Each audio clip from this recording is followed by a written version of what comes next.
नमस्कार दोस्तों, मैं राजकुमार मौर्य प्रखर इंडिया यूट्यूब चैनल में आपका स्वागत है।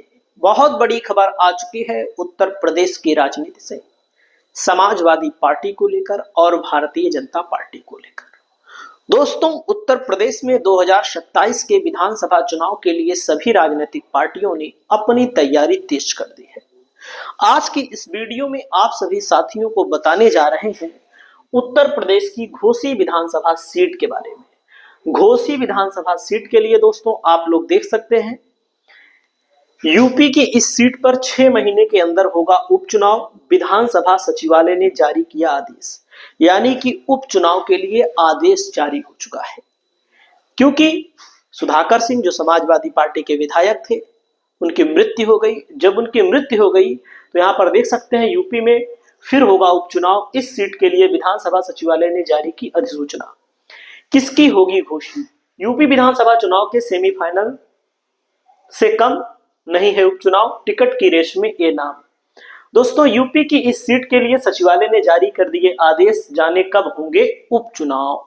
दोस्तों, उपचुनाव का मतलब होता है कि कोई निधन होता है, किसी के कारण रिक्त होती है सीट, किसी को सजा वगैरह हो जाती है, तो उपचुनाव कराया जाता है। और उपचुनाव जो होगा दोस्तों, भारतीय जनता पार्टी और समाजवादी पार्टी के बीच होगा। और जब समाजवादी पार्टी और भारतीय जनता पार्टी के बीच होगा तो ज्यादा से ज्यादा 2 महीने के अंदर चुनाव हो जाएगा। दिसंबर जनवरी के अंदर चुनाव संपन्न हो जाएगा। और मैं आपको बताना चाहूंगा, समाजवादी पार्टी की तरफ से जो प्रत्याशी होंगे, सुजीत सिंह, जो सुधाकर सिंह के बेटे हैं, 2 बार ब्लॉक प्रमुख रह चुके हैं और लोकल पॉलिटिक्स में सक्रिय हैं, जनता के बीच जाते हैं, जनता के दुख सुख में जाते हैं। वहीं पर दोस्तों, जो टिकट की संभावना ज्यादा से ज्यादा है बीजेपी की तरफ से, विजय राजभर। विजय राजभर ये भी जनता के बीच से ही आते हैं और सब्जी बेचने वाले के बेटे हैं।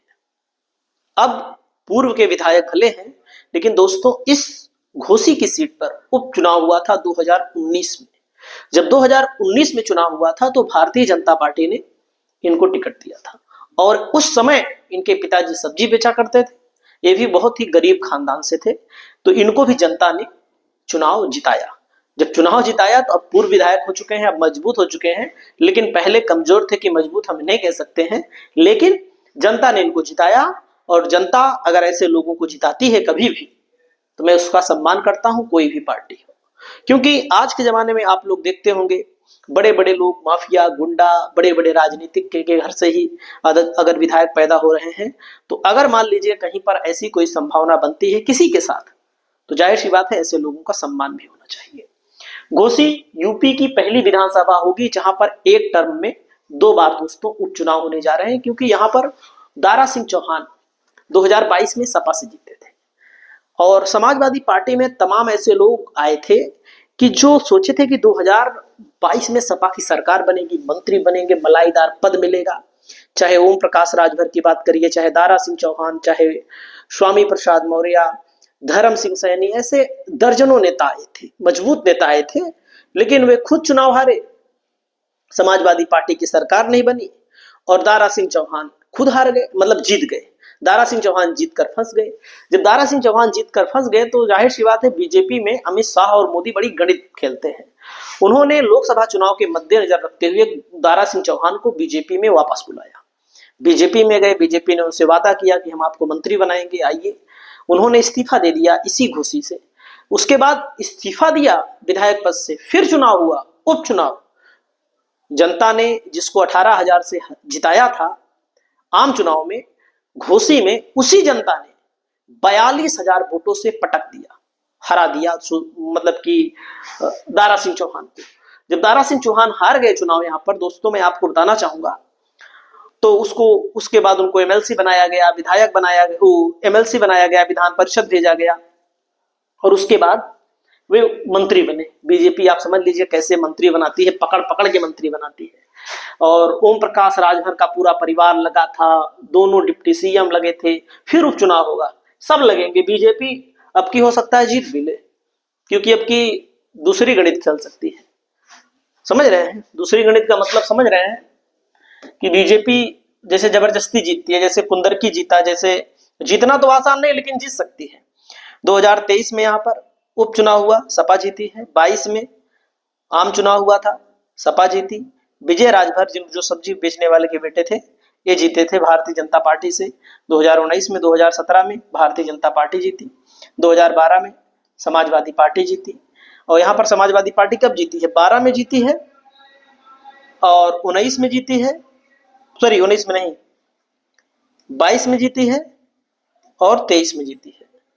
कहने का मतलब है समाजवादी पार्टी यहाँ पर चुनाव जीती है। और लेकिन अब यहाँ की परिस्थितियां ऐसी है, मैं आपको बताऊं कि पहले क्या होता था, बसपा में बहुत बड़ा वोट बैंक भाग जाता था। अब बसपा की तरफ कोई जा ही नहीं रहा है, आप सब जान ही रहे हैं। दोस्तों 3 बार विधायक रहे हैं और अब यहाँ पर उपचुनाव होने जा रहा है। और इस उपचुनाव को लेकर मैं आपको बताना चाहूंगा कि अब 2 महीने के अंदर यहाँ पर उपचुनाव हो जाएगा। जैसे आप देखिए 2023 मान लीजिए सपा जीती, यहाँ पर कोई प्रश्न नहीं।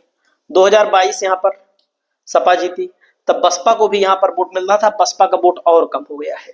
अब जैसे 2019 में बसपा को ठीक ठाक वोट मिला था, यहाँ पर समाजवादी पार्टी नहीं लड़ी थी उपचुनाव, यहाँ का निर्दलीय लड़े थे सुधाकर सिंह। अब जैसे 2017 उधर देख लीजिए, बसपा 2 नंबर पर थी, लेकिन बसपा की स्थिति ये है कि अब बसपा में ऐसा कोई नेता ही नहीं रह गया कि जो अपने दम पे, जैसे अब्बास अंसारी हुआ करते थे, अलग अलग क्षेत्रीय छत्रप हुआ करते थे, ये लोग ठीक ठाक वोट पा जाते थे। दोस्तों यहाँ पर मुस्लिम आबादी 85 से 95,000, 80,000, मतलब लगभग 90,000, 1 लाख है मुस्लिम आबादी। दलित आबादी 70,000 है, बसपा उपचुनाव लड़ेगी नहीं। और यादव आबादी 56,000 है, यादव सपा के साथ है, ये है। राजभर है 12,000, राजभर लड़ाएगी तो राजभर पूरा मिलेगा, ज्यादा संख्या में मिल सकता है। लोनिया चौहान 46,000 है। ओबीसी, अन्य ओबीसी आबादी 50-60,000, जिसमें सपा को भी वोट मिलेगा और भाजपा को भी वोट मिलेगा। सवर्ण है, सवर्ण कुछ सपा के साथ आ सकते हैं सुधाकर सिंह के साथ, और बाकी कुछ भाजपा के साथ जा सकते हैं। दोस्तों मैं आपको बताना चाहूंगा, घोसी से समाजवादी पार्टी से सुधाकर सिंह के बेटे और विजय राजभर भारतीय जनता पार्टी से मैदान में उतर सकते हैं। जल्द ही आपको उपचुनाव देखने को मिलेगा और यह उपचुनाव मैं आपको बताना चाहूंगा कि बहुत हॉट उपचुनाव होगा। इस उपचुनाव को जीतने के लिए बीजेपी पूरी कोशिश करेगी और बीजेपी कैसे भी प्रयास करेगी कि इसको जीत लिया जाए। और इस उपचुनाव, क्योंकि योगी की प्रतिष्ठा पर भी सवाल रहेगा, अगर बीजेपी हार जाएगी तो बीजेपी की बदनामी होगी। समाजवादी पार्टी भी कोशिश करेगी कि हमारी सीट जाने ना पाए, 2027 के लिए मोमेंटम सेट किया जाए। दोस्तों आपको क्या लगता है, क्या सपा एक बार फिर इस सीट को पालेगी या भारतीय जनता पार्टी, ओम प्रकाश राजभर की पार्टी भी यहां पर चुनाव लड़ सकती है? ऐसी संभावना है। आपकी क्या राय है? आप लोग अपनी राय को बताइएगा। नमस्कार।